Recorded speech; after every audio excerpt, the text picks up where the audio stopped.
Sree Maathrey Namaha. Manasvi, can you chant Shrikanta Matlosimo? Yes.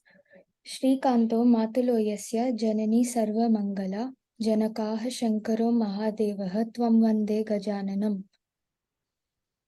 Shivashakti Shivashaktya Yadi Bhavati Shakta Prabhavitum Na Chedevam Devo Nakalu Kushala Spanditumapim Atastwamaradyam Harihara Virinchadi Virapi Pranantum Stotum Va Katamakrita Punya Prabhavati. Very good. Jnananandamayam Devam. Jnananandamayam Devam Nirmalaspatikakritam Adharam Sarva Vidyanam Hayagriva Upasmahi. Vimalapati Kamalaputi. Vimalapati Kamalakuti Pustaka Rudraksha Sastahasta Kamakshi Pakshmalakshi Kalita Vipangshi Vibhasi Vairanchi. Manojavam.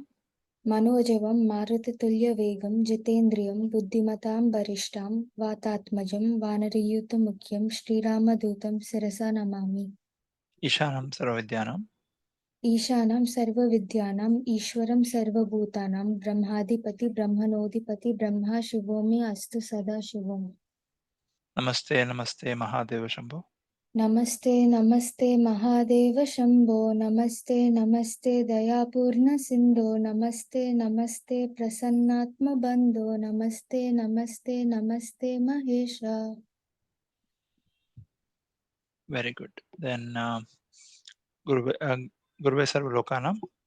Gurave Sarva Lokanam Vishaje Bhavaroginam Nidaye Sarva Vidyanam Shri Dakshina Murtaye Namaha. Sri Rama Rama Rameti. Shri Rama Rama Rameti Rame Rame Manorame Sahasranama Tattulyam Ramanama Varanane. Very good. Today we'll make an attempt to understand the 34th Slokam of Soundarya Lahari, where Jagadguru Adi Shankaracharya has discussed about how mother's body, the Sarupya puja or Sarupya meditation, can be done, and the equal benefits of chanting the Panchadasi Mahamantram can be derived in the last two slokas that we have discussed. Today, the 34th slokam says, Adi Shankara has been praying to Shiva, okay, and then he has been getting results from Mother Goddess Bhagavati or Devi. So he says in the shlokam how they are inseparable, and when you pray to one, both of them respond. And while Shiva is the potential energy, Shakti continues to be kinetic energy, as we have discussed. And Jagadguru very secretively also gives the reason they are secretive is not because they want to hide anything from anyone.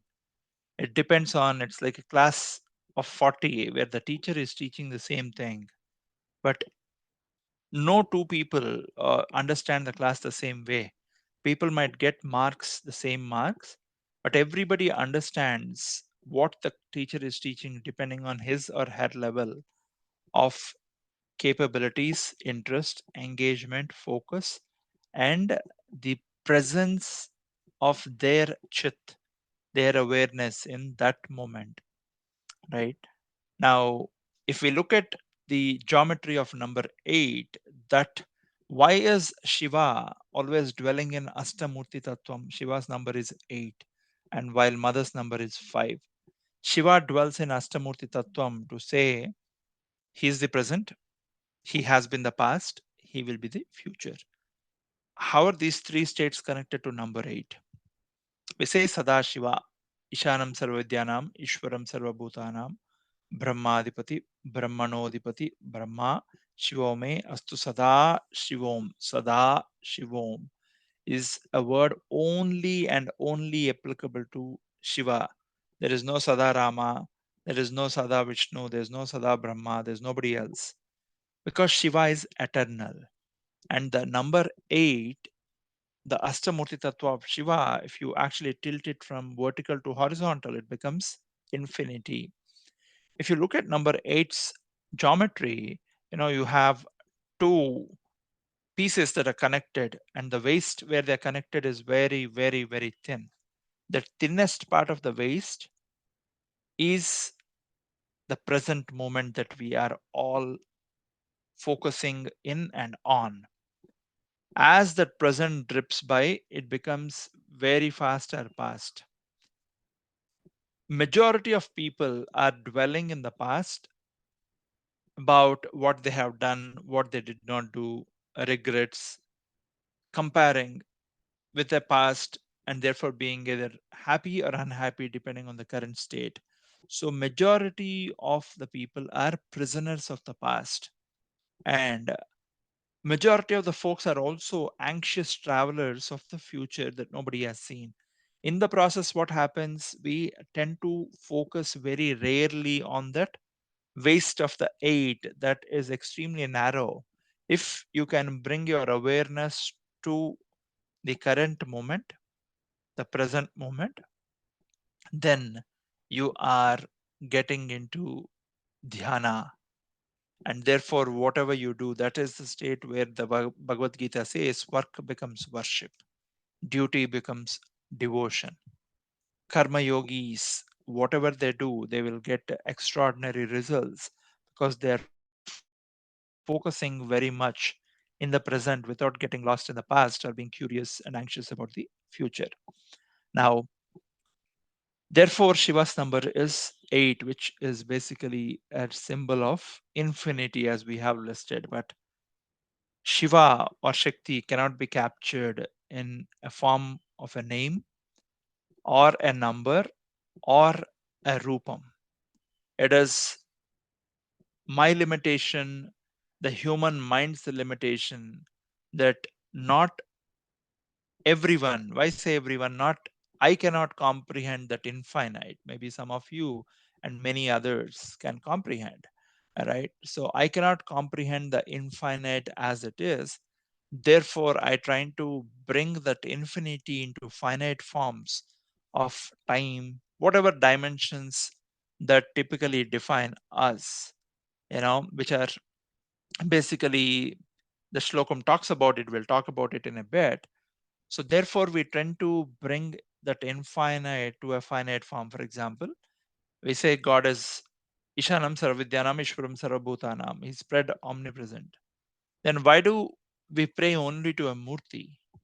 That is a limitation that we have, and we have to start evolving to a level where we say the world is my prayer room. My prayer room does not exist only in my home, wherever I am, because we are saying Ishvara is omnipresent. Sarva Bhutanam, he is there in every being. So that is the level of evolution that we need to get to. Now, this Slokam Jagadguru says, Shariram Tvam Shambho Sheshimihira Bhakshorhayugam Tavatmanam Manye Bhagavati Navatmanam Anagam Ataseshaseshi Tayobaya Sadharanataya Sitas Sambandho Vam Saparasaparananda Parayoho. Shariram Tvam Shambho Sheshimihira Bhakshorhayugam. O Lord, Shambho, Sambhavayati iti, the one who does only auspicious things to people, is Shambho.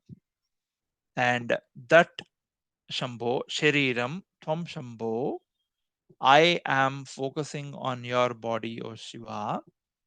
Like in the last two slokas, we discussed about how to focus on mother's body and therefore get the derivative results of chanting the Panchadasi Mahamantram.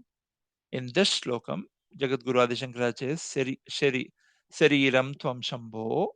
I'm focusing on your body, O Shambho, but I'm confused. As I'm focusing on your body, when I look at your face, it's extremely pleasant. When I come down to your chest, I am seeing your chest and breast as the sun and moon. Shariram Tvam Shambho Shishimihira Vakshorhoyugam. Shashi is moon, Mihira is sun. The third slokam of Soundarya Lahari, those of you remember, we chanted Avidyanam Antastimira Mihira Dvipanagari Jadanam Chaitanya Stabaka Makaranda Shrutijari Daridranam Chintamani Gunanika Janmajalado Nimagnanam Tamshtra Muraripu Varahasya Bhavati. Like that, Lord Vishnu lifted the earth from the inundated Pralaya Jalas. That's how, O Mother, you will uplift a devotee who is engulfed in the darkness of ignorance. And the devotee's body is being compared to an island that is covered by complete darkness. And avidyanam antastimira I am filled with ignorance and the darkness of ignorance inside and outside. And on that ignorant being, you will shine light upon, like a sun shines his first ray, lighting up the whole dark island. Island is the body, that is encapsulating a sharira inside, a space inside my body. There's space, therefore I'm able to talk. There's space, therefore my heart is able to beat. There's space, therefore when I eat, the food is able to move and blood is able to flow. So there's space inside and outside. When I'm inhaling air, since there is space and filled with air, I'm able to inhale the air that is going inside and maintaining the balance of my body with the nature, right? Maintaining what we call yogatvam, which is trying to be in balance with yoga. When you are not in balance with yoga, you get into a state of roga. It can happen through various reasons. When we are indulging in anything excessively through boga, that is one. When we are engaging in ayoga, when we are doing things that we are not supposed to do, for example, coming from a very hot outside because given the summer, and then drinking very cold water, you are doing an ayogatvam. You are trying to cause imbalance to the body, and therefore the body will get into a state of roga, dis-ease. Now, what is Jagadguru saying? Like you will shine upon the dark me who is filled with ignorance inside and outside, like a sun shines on a dark island and lights up the whole island bright.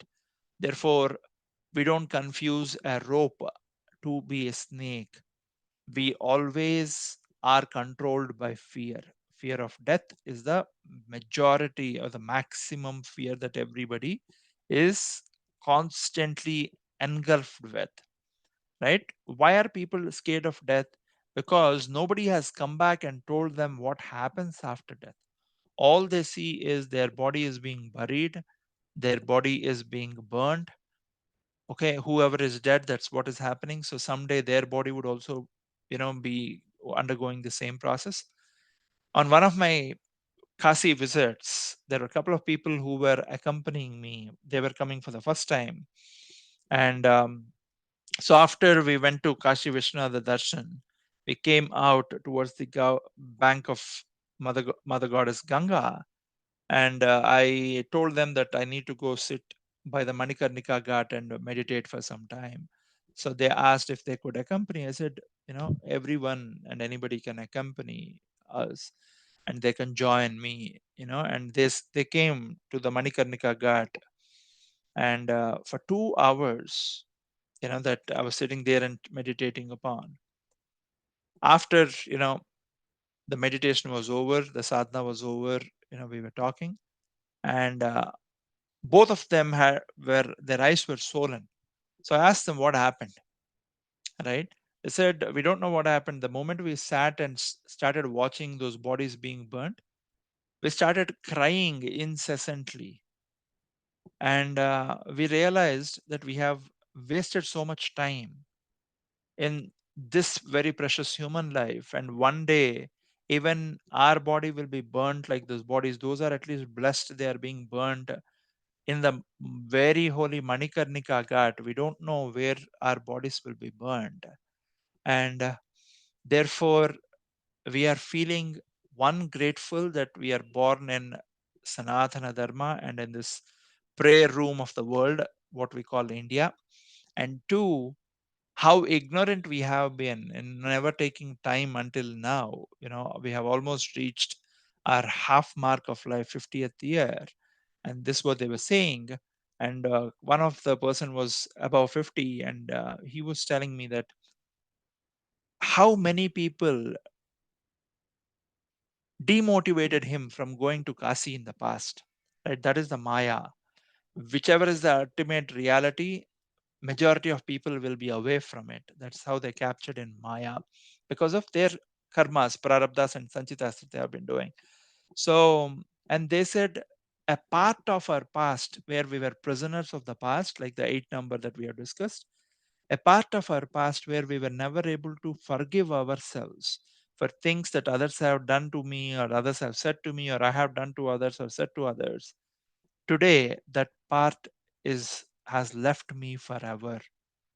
Okay. Now, what happened to them when they sat there?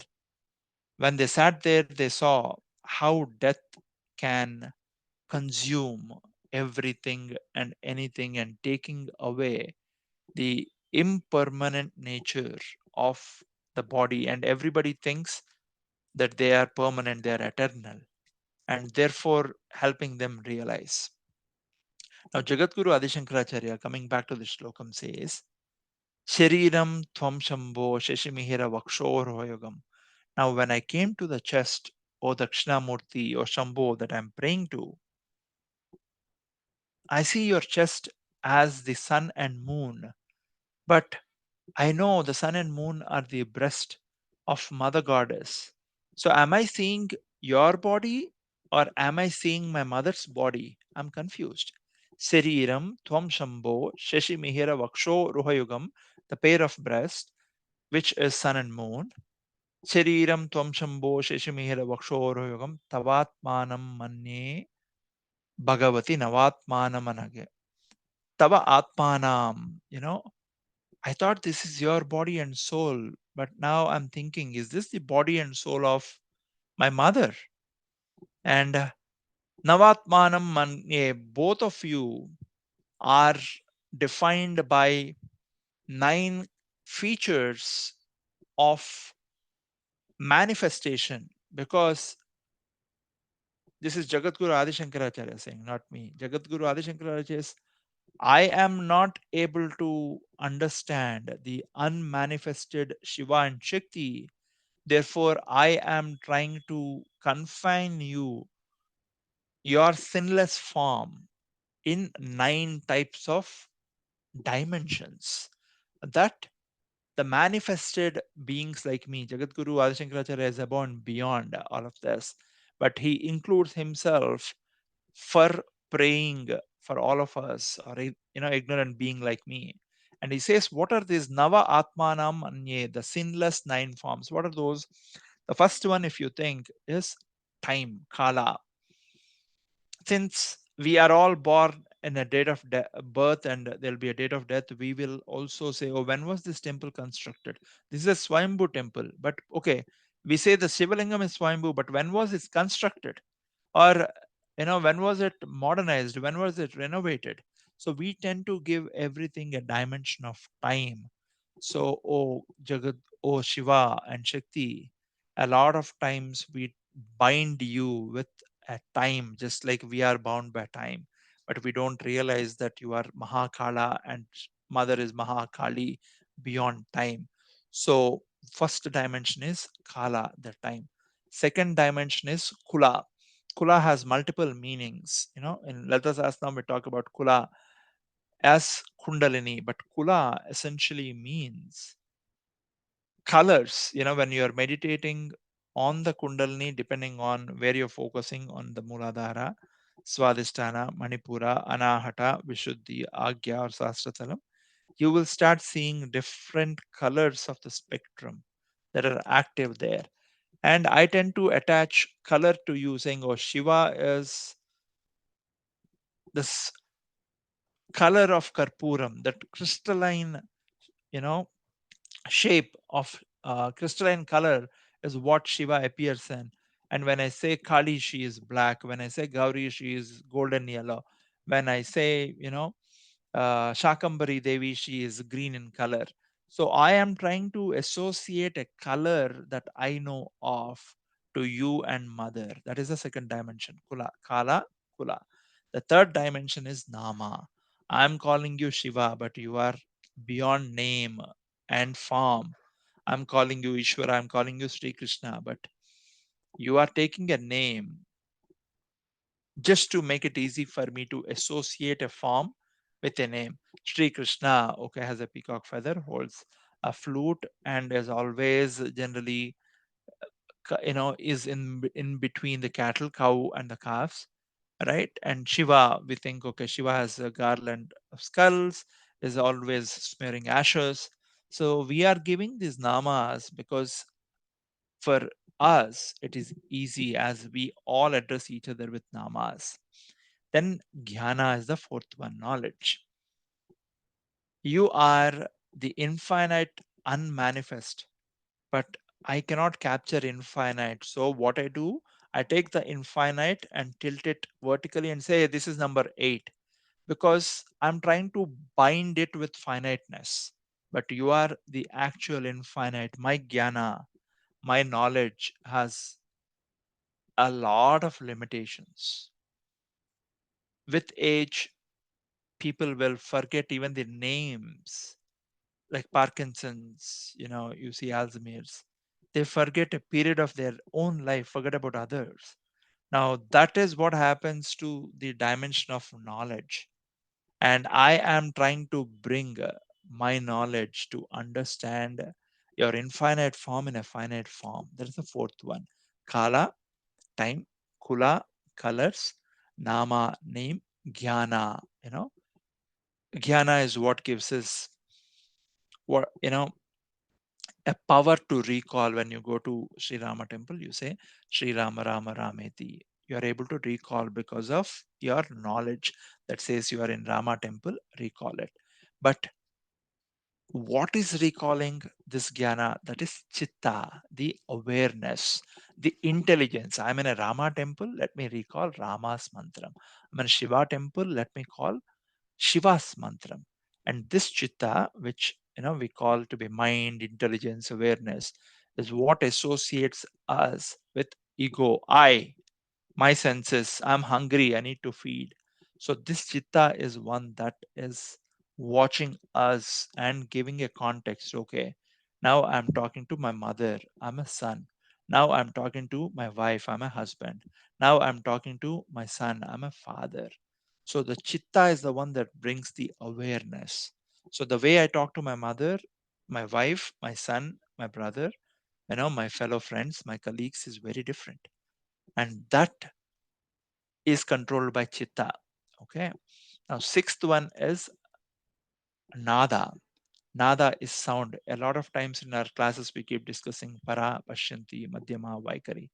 Para is the transcendental, sound that is there, just like the radio waves. The radio waves are very much there in the room, but I can't listen to them.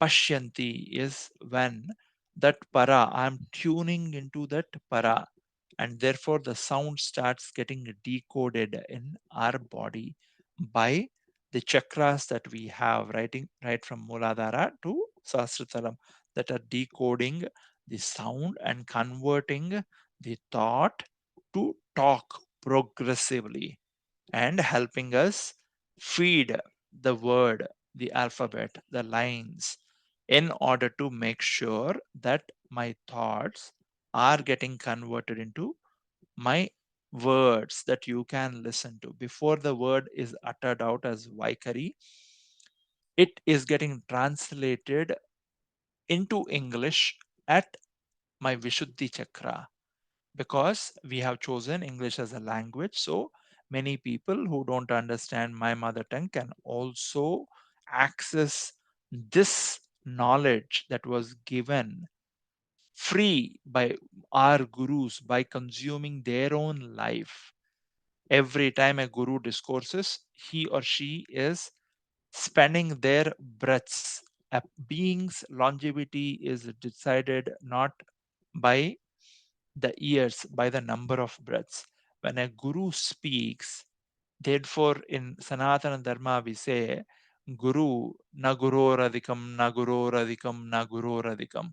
There's nobody bigger than Guru, because if a Guru decides not to speak, the knowledge will not flow in the form that would be accessible to us.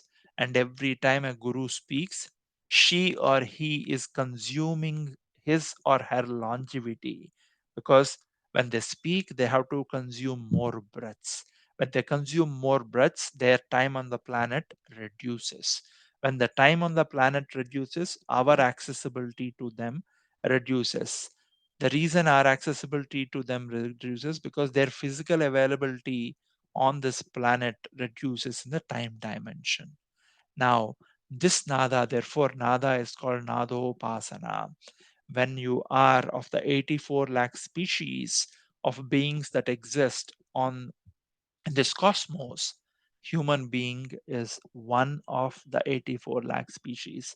If you, I have gotten the human being, human life, the probability is 1 by 84 lakh, right? Do the math. And no, if you have taken a human birth, you have gotten a human birth, that's because of the purva karmas that you have done, which have given you the supreme most janma from which you can catapult up, doing the right punya karikramas as the Vedas described.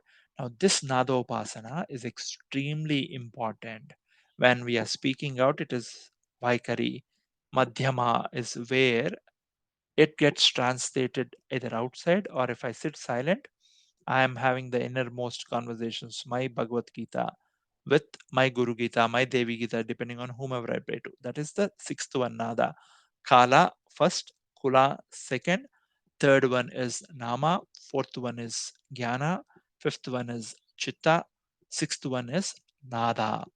Okay, seventh one is Bindu. What is a bindu? Every creation. If you want to write something, the moment you keep your pen or pencil, the first thing you do is put a bindu. Okay, you and I both have started a journey with a single cell, which is circular in nature. In our body, the chakras that we talk about, the Agya chakra, other things I talked about, Sastatalam, Vishuddhi, Anahatam, Manipuram, Swadhisthanam, and Muladharam. All these chakras have a bindu in the center, right? And from that bindu, there are lotus, the petals that are coming out, and they are held by the bindu. And this bindu, what happens? I told you nada and then bindu. When the sound and the thoughts are being allowed by the Parashakti, she is allowing me to talk, she is allowing you to listen. If she dysfunctions in you or me, I will not be able to speak, you will not be able to listen. And it doesn't take a lot of time. A lot of people sleep and pass away in sleep, get paralysis, get some heart stroke, brain stroke. So it can happen at any point in time. This nada, para pashanti madhyama, if they are entering me, that means I am becoming a dish into which the Parashakti is shining her energy, just a ray. And that energy that is getting received by the dish that is there in my Mooladhara is receiving and coding it, and then passing it on to Swadhisthana to code it further or decode it further. Then it reaches Manipura to get decoded further.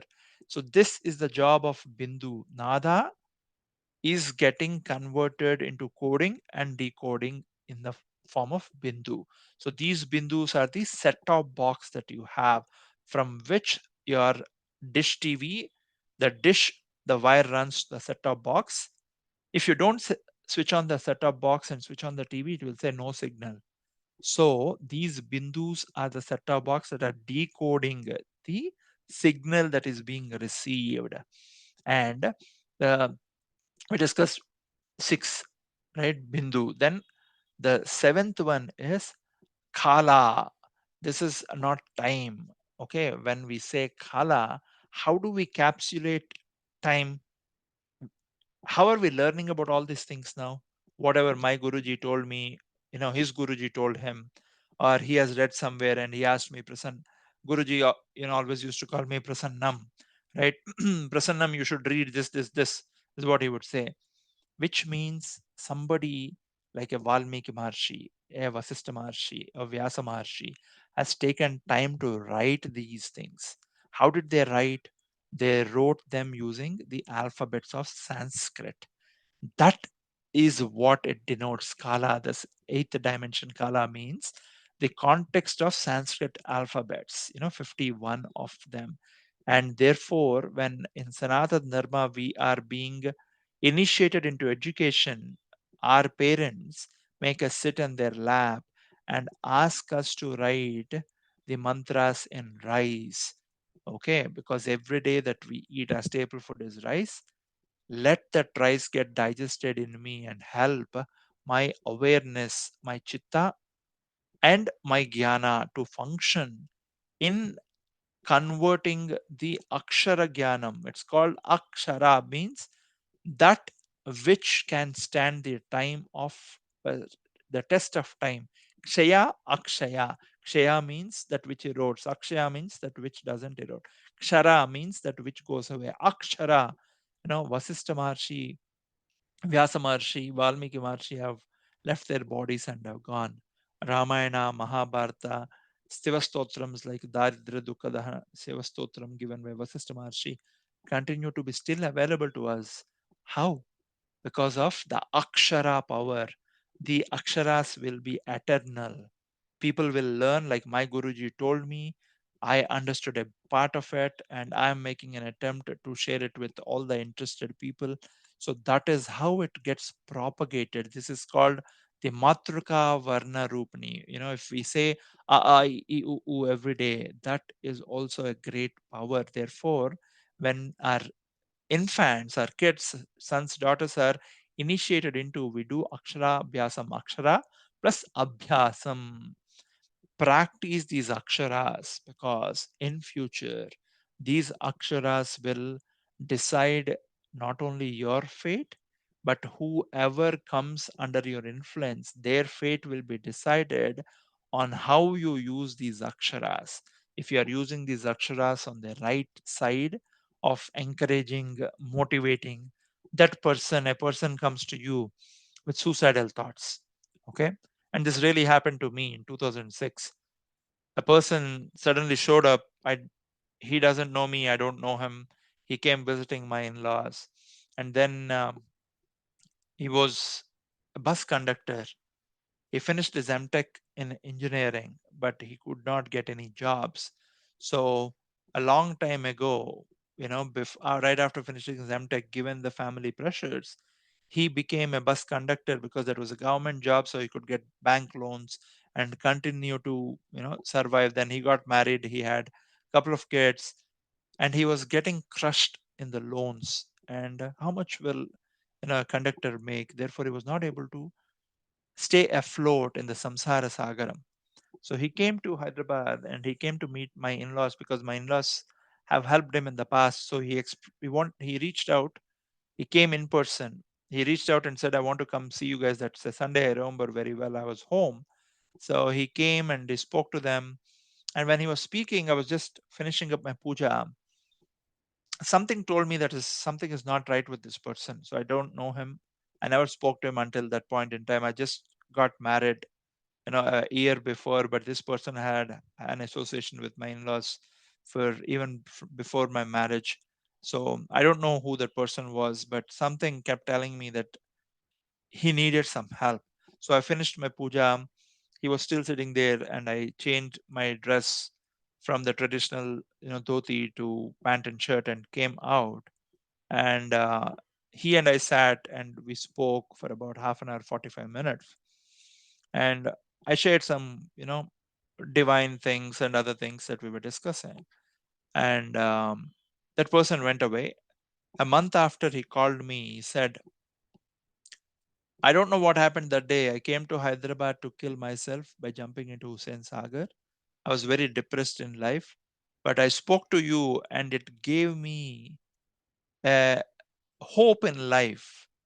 Right? I did not say, anything extraordinary. I just spoke about God, just like we're doing today, because that's the only thing I enjoy doing. Right? And it makes me forget the present, and therefore dwell in that infinite form going beyond the dimension of time. And therefore, it naturally, that's what I did to him that day. And a month after, when he called me, he told that, He did not only kill himself, but he started going to a temple every day and expressing whatever complaints that he has against himself, against, his family, against all the people, against life, against God. And in 40 days, his life started turning around. Today, he's very much alive. He's working as a professor in an engineering college. His daughter is married to a very capable person who is working as an engineer in New York. All right. Now, what helped him that day? The Akshara Jnanam that Devi chose to flow out of me. I don't even know him. So it's all her play on ensuring that person was at the southernmost tip of his life going south, and he was about to bounce back. He thought he's going to break, but how she enabled him to bounce back and grow in his life. That's what Aksharas do. So when you speak, ensure you don't hurt anyone. If your words can give hope and motivation to others, always give hope and motivation. Turn them towards that infinite fountain of energy. Apatalana bastalanta bhuvana brahmanda mavispura jyotis patikalinga mauli velasat punnendu vantamritai. We go to Arnachalam and pray that Agni Lingam, but Apatalana Bastalanta Bhuvana, that is an infinite rod of light that is going from below Patal Lokas, whatever exists, to Bhuvana Brahmanda Mavispura Jyoti, even beyond this Bhuvanas. Okay, when we do Rudra Namaka Chamakas, we start with this Dhyana Slokam. That is the eighth one, Kala. Don't confuse this with the first one, time. And the ninth one is Jiva, the soul, right? The one who enjoys. If I'm telling you these things, I'm able to speak because my prana still is retained in this body, and therefore all the bodily desires are being enjoyed by this. And when the voice is coming out, all of you can listen to it. Therefore, we associate to a guru who's in a physical body, whether it's a he or she, and we say, Shivaya Gurave Namaha, Shivaya Gurave Namaha. Shiva has come in the form of this guru. Why Shivaya Gurave Namaha? Because Gurave Sarva Lokanam, you are the guru of the whole lokas, Dakshinamurti. And your ray of light, like the third slokam of Soundarya Lahari, one ray of light from the dust under your feet is coming and touching this person, enabling the Gurutvam in her or him, and therefore propagating, lifting the gates of the dam and the flood, allowing the jnana and the knowledge to flow in a way that is very easily understandable. And therefore, why is that many people don't get hooked to Sanatana Dharma? Because it's extremely abstract. If we talk about examples of chakras, nobody is able to cut the spine and show, no medical doctor can show, right? And then the question, many rational minds, the young ones will ask us, seeing is believing. What do you mean? Why do you waste? There are many people who ask me even now, why do you waste hours together doing dhyana meditation? If you focus on the worldly things, you probably will make more money. You can start a business in those hours that you spend, right? So I say thank you so much for your suggestion. Yes, but somehow, my heart doesn't beat for those things. My heart beats for a different purpose, right? And then they think, okay, I'm an ignorant fool. Maybe I am for them, right? So because even in them the God dwells. So why should I disrespect them? In their view, I'm a fool and stupid because I'm not doing what probably will get me more material riches in life, in the worldly order. But for me, what matters is to be grateful for things what we have. I know very well that I don't deserve any of the things that are given to me because there are people who are more qualified than me. There are people who work much more harder than me. There are people who are much more smarter than me, but even then, some of the things the God, Mother, Divine Mother, and Father have given me, I know I have no eligibility even to 0.1%. Okay, but they continue to give it to me with their apara karuna, and that is the only reason. Okay, though I don't deserve, they just don't stop giving. I don't ask anything. And for me, meditation, prayer, whatever we do, for me especially, it's a very, very, very selfish act. Yes, I said the word selfish because when I sit and do my prayer and meditation, it makes me feel extremely happy. It makes me feel grateful. It makes me charge myself up with a lot of positivity. Right? I don't know whether my prayers are reaching mother, father. I don't even care. I do it because of my selfishness. And I enjoy sitting there and chanting a stotra, explaining a name. What else do I need? I'm addicted to that. Right? And that is the only reason I do it. And that addiction is something I pray the mother not to take away from me. I enjoy getting the high in that addiction of the divine. And my only prayer every day as I conclude my prayer is, I am grateful that you allowed me to do puja this day. Please allow me to the puja in the evening tomorrow, whenever I'm doing next, without causing any interruptions. Right? And in the form, I pray to a Ramana Maharshi, I pray to a Bharti Tirtha Mahaswami, I pray to a Chandrasekhar and the Saraswati, because they also have a body like I have. Their bodies are very, very, very different, though they appear like our bodies, right? And therefore, I connect with them very easily, saying, if these people are able to give up everything for that infinite source of energy that I'm calling Devi, Deva, Mahadeva, Vishnu, Rama, Sri Krishna, whatever it is, right? They are not fools. They are not ignorant. They are very realized. And therefore, they become our role models. And therefore, we say, you are born as a Jiva, but you are Jivan Mukta, He Gurudev or Gurudevi, right? And these are the 9 forms. What are they again? Kala, the time, Kula, the color, Nama, the names, Jnana, the knowledge, Chitta, the mind or awareness, 5. Sixth one is Nada, the sound, Nada Upasana, right? And then after Nada, we got Bindu, the receiver or the dish of sound, which are our chakras in the body. And then we covered 7. Eighth one is Kala, the again Aksharas that we call Kala, right? Because they can stand the test of time, just like Hanuman Chalisa, Ramayanam, Mahabharatam, Astadasa Mahapuranas, the 18 Mahapuranas.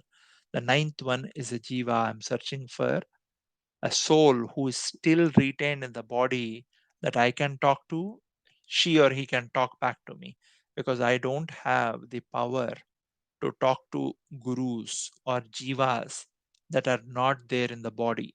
Just like I am confined in a golden cage, I'm looking for a guru, he or she, that is confined in the golden cage as well, so I can access them easily and therefore learn in order to talk to the higher beings that are not confined by body, like a Mahavatar Baba, Adi Shankaracharya, Shirdi Sai Baba, right? You pray to them.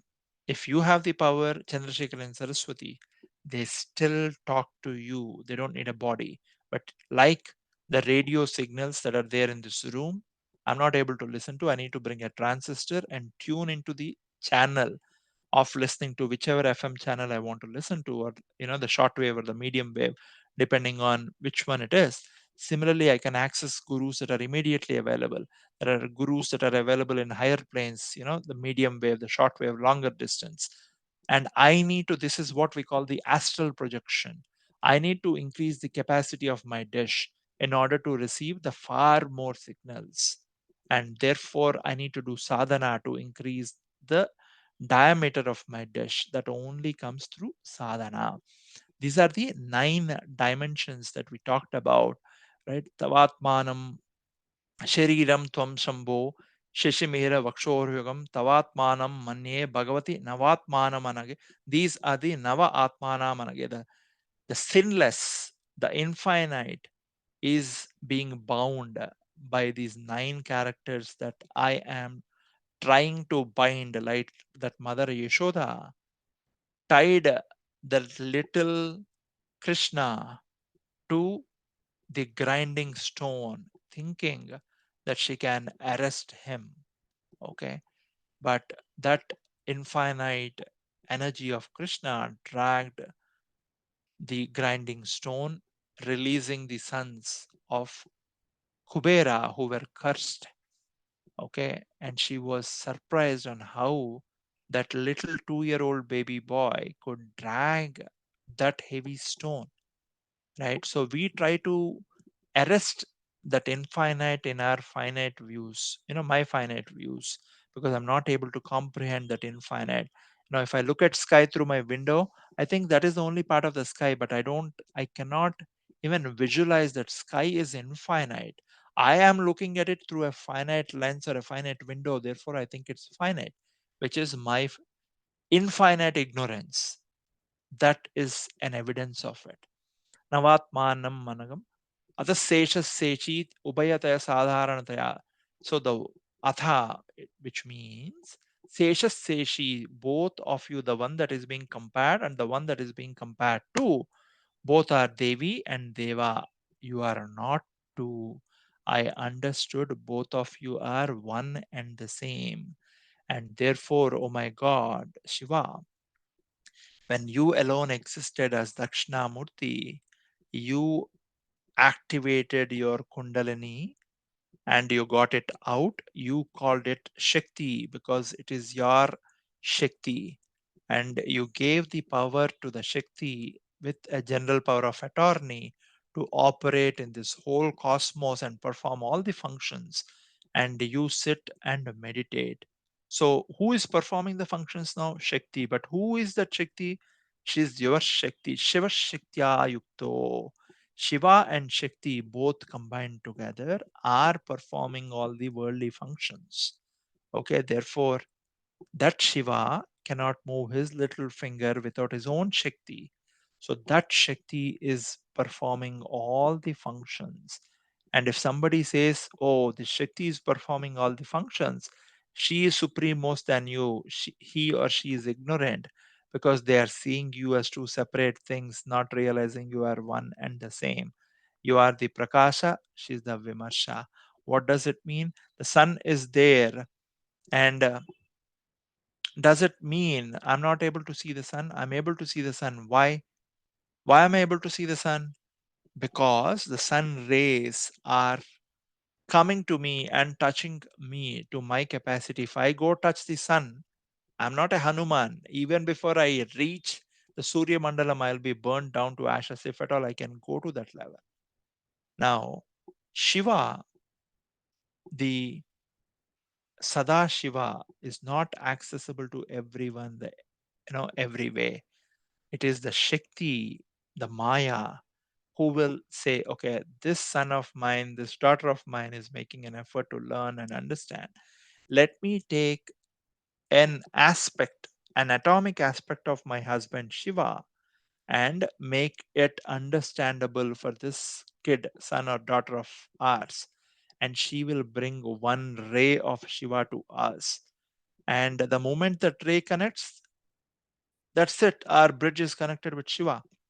And that one ray shows, oh, this is one ray of that infinite sun. I'm not able to see that infinite sun with my eyes, and therefore that infinite sun is coming to me in the form of one ray. Or I look at the reflecting light and say, I'm not able to look at that infinite ball of energy, and I am not able to reach you and touch. Therefore, O God of sun, O God of light sun, you are touching me with your hands as the rays and blessing me. Therefore, let me do a Sastanga Namaskaram. And I touch the sunlight and bow down. That is the reason in Sanatana Dharma, we are recommended to wake up before the sunlight, before the sun rays reach us, so we can look at the ball of sun and realize this is the Shiva before it becomes intense. But people who wake up after the sunrise, what happens? Can they not pray? They can't look at the sunlight and they'll be blinded if they look at it because of the intense light. The sun spreads the waves which take 8 minutes to reach the planet's surface, surface Earth. And in after those 8 minutes, I can bow down to the sunlight and reflect, saying, I'm sorry I could not get up to see you. It's an unfortunate day for me because I could not see you before the sunrise. Forgive me and make the rest of the day fortunate by blessing me with my prayers. And therefore I bow down in the sunlight, not able to look at the sun fully, trying to squint, close my eyes and do namaste, saying, you are the pratyaksha Bhagavan, oh Bhagavan Surya. That's exactly what Mother Goddess does. Sun that we pray to gets one ray of light from her right ear ring, and the illumination or the brightness of sun, all of you have seen, that is just one ray of light that comes from the Shiva Shakti Tattvam that lights up. Now this is the shlokam where Jagadguru says, whether I pray to Shiva or Shakti, you both are the same. That is the root of Ardhanarishwara Tattvam. And I am associating a gender to you, but you are above and beyond the gender, or mother, or father. Irrespective of whom I pray to, I'm praying to that infinite source. Sometimes I call it Shiva, sometimes I call it Shiva. If I add an R to Shiva, that becomes Shakti. Okay. And both of you I am trying to bind in these 9 forms of manifest that are limited to all the beings like me. And I'm extremely grateful that I am one of the 84 lakh species and the only one that can speak and therefore say the Paramatma's Namam, whether it's Sri Krishna Nam, Sri Rama Namam, eventually realizing that everything merges back into Parashakti. Therefore, she is called Parashakti because all Shaktis have come from her, all Shaktis have to go back to her. And that Parashakti, which is moving and doing everything, but it needs an axis to move around. Like the wheel of the car's wheel rotate, right? The wheels on the bus go round and round is something that we teach our kids. How are they going round and round? Because there's an axis. That axis is Shiva, and the wheel that goes round and round, enabling the movement, is Shakti. Without the axis, the wheel cannot rotate. Without the wheel, the axis is useless. So both the axis and the wheel are extremely useful for us to progress in our spiritual journeys of the Jivatma and someday reach the Jivan Mukti of the great yogis that we spoke about, Ramakrishna Paramahamsa, Ramana Maharshi, Chandrasekharendra Saraswati, Chandrasekhar Bharati, Vidyaranya Swami. So many have walked this planet, right? That is a brief attempt at the 34th slokam. And I hope you understood to the extent Mother allowed me to speak. I made an attempt to speak, right? Let's chant Mangalam Guru Sri and we'll conclude for today. Can you chant, Amma? मङ्गलं गुरुश्री चन्द्रमलीश्वरगे शक्तिगणपति शारदाम्बिके शङ्कराचार्यनिगे कालभैरवगे काली दुर्गगे वीरधीरासूर हनुमा मारुति शरणगे मङ्गलं Gurushree. Stay blessed. Next Sunday will not have class. I will record and send. Okay. Namaste. Sree Sree Maathrey Namaha. Maathrey Namaha. Thank you.